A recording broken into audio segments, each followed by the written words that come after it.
Lorne Michaels was irate at John Belushi's drug use on SNL. I was between rage and very little sympathy. Belushi, one half of the Blues Brothers, died in 1982 at age 33. Lorne Michaels was none too pleased with the late John Belushi's drug-induced charades on Saturday Night Live. The SNL creator said as much in an upcoming documentary titled Belushi and recalled the funny man often being in debilitated states ahead of performances. He'd been out with Rolling Stones rocker Ronnie Wood and he was a mess, Michaels said in the piece of a Belushi state right before a show airing on February 24, 1979.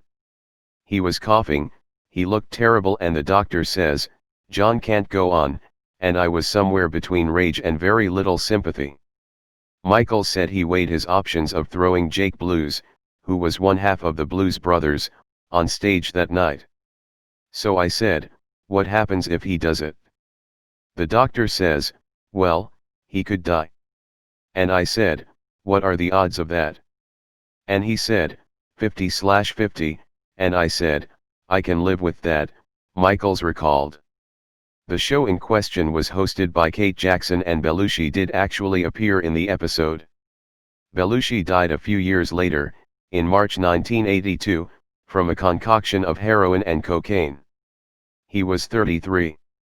The night before Belushi's death, March 4, 1982, a book titled The Castle on Sunset, claimed friend Robert De Niro and the late Robin Williams partied with Belushi and a woman named Kathy Smith in his bungalow. The next morning, Belushi was found unresponsive in his hotel room. His death was ruled an overdose.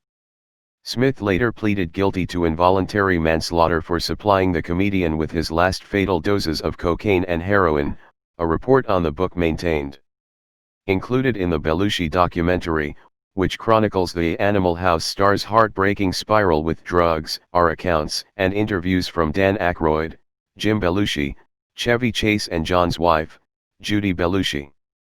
Furthermore, Neighbors producer Richard Zanuck also notes in the visual that at one point two men were tasked with physically holding Belushi up so that the talented comedian could deliver his lines and finish a set.